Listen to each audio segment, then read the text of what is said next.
missionary te hong pai hangin ai te chi bang tung the hi hang missionary te hong pai na kalungdam na tak tak ka pho na law hi chi na tong pulang noming missionary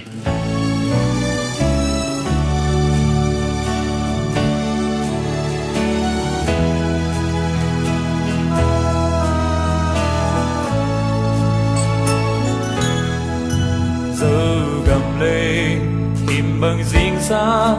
ta sạc đi về là thế lâu xin ta cầm lấy ba đang thừa pa đang cố đi mà hôm xóa nên ta na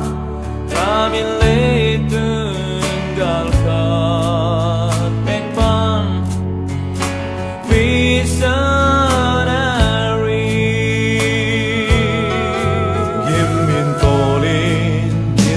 đắng ta nhà hồng thoa